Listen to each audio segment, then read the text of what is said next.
जय मसीह की। खुदावन यीशु मसीह का हम धन्यवाद करते हैं कि उसने हमें ये मौका दिया है कि हम आज उसके वचन के द्वारा हम आपसे बात कर सकते हैं। और खुदा के लोगों, ज़िंदगी में प्रॉब्लम्स बहुत आती हैं, दिक्कतें बहुत आती हैं, लेकिन हमें उसका सामना करना चाहिए, उसे फेस करना चाहिए। कई बार हम लोग अपनी लाइफ में हार मान जाते हैं, अपनी लाइफ में हम दुखी पड़ जाते हैं, जो कि हमें पता है कि हम परमेश्वर में, उसके वचन में लिखा है कि प्रभु में सदा आनंदित रहो, लेकिन फिर भी हम दुखी पड़ जाते हैं। इसके पीछे ये है कि हम प्रॉब्लम्स को फेस नहीं करना चाहते। उसके पीछे एक रीज़न होता है कि हम दिक्कतों को सामना नहीं करना चाहते, और वो हम इसलिए सामना नहीं करना चाहते कि हम उनसे डर जाते हैं। लेकिन मैं आपको बताना मांगता हूँ, परमेश्वर हमें उन तमाम प्रॉब्लम से निकाल सकता है। वो एक रीज़न है, वो हमें निकाल सकता है। उसकी व्यवस्था भी उसके साथ उसके 21 पद में लिखा है कि तुम उनसे भय मत खाना। प्रॉब्लम्स बहुत सारी आएंगे, लेकिन हमें उनसे डरने की ज़रूरत नहीं है, हमें उनसे भागने की भी ज़रूरत नहीं है, क्योंकि परमेश्वर कह रहा है कि तुम उनसे भय मत खाना, क्योंकि मैं तुम्हारे साथ रहूँ। खुदा का लोगों, परमेश्वर एक चीज़ बता रहा है, पहला चीज़ कि डरना मत किसी रीज़न में, और दूसरा चीज़ कि मैं तुम्हारे साथ हूँ।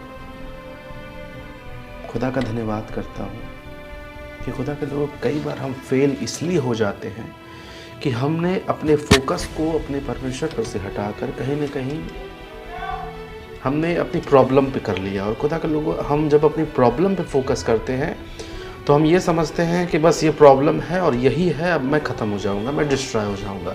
खुदा के लोगों, आपसे बताना मांगता हूँ कि जब मूसा के सामने एक बहुत बड़ी विपत्ति आ पड़ी कि एक तरफ लाल समुंदर था तो दूसरी तरफ फिरौन की सेना थी, लेकिन उसका जो फोकस था ना, खुदा के लोगों, उसका फोकस प्रॉब्लम पे नहीं गया, उसका फोकस लाल समुंदर पे नहीं गया, उसका फोकस फिरौन की सेना पे नहीं गया, लेकिन उसका फोकस कहीं ना कहीं अपने परमेश्वर पे गया।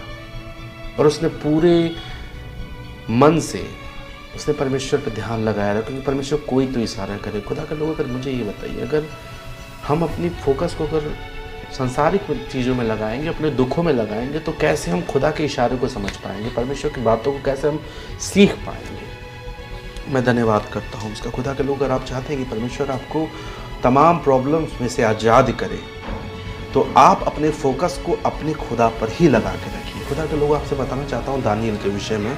दानियल के विषय में एक बहुत बड़ी बात है कि दानियल शेरों की मांद में जा रहा है। उसको तो ये डर होना चाहिए ना कि अब तो मैं मर जाऊंगा, अब तो मेरी डेथ हो जाएगी, ये ऐसे वैसी तमाम चीज़ें, लेकिन नहीं, उसको डर इस बात का नहीं है। लेकिन उसका फोकस कहाँ है? अपने परमेश्वर, क्योंकि उसको पता है मेरा परमेश्वर मुझे यहाँ से भी निकालने की सामर्थ्य रखता है। तो खुदा के लोगों, प्लीज़ अपने ध्यान को आप अपने परमेश्वर पे लगाइए, किसी और चीज़ पे नहीं, जिससे कि परमेश्वर आपको वहाँ से आज़ाद करे। कई बार हम इसलिए नहीं निकल पाते क्योंकि हमने अपनी प्रॉब्लम्स को ही अपना डर बना के रखा है। खुदा को कोई डर नहीं, परमेश्वर को अपना धाम मानिए, अपना ध्यान उस परमेश्वर पे लगाइए, उससे प्रार्थना करिए, परमेश्वर उन तमाम प्रॉब्लम में से आपको निकालेगा। मैं धन्यवाद करता हूँ। Thank you Jesus. प्रभु आपको आशीष दे।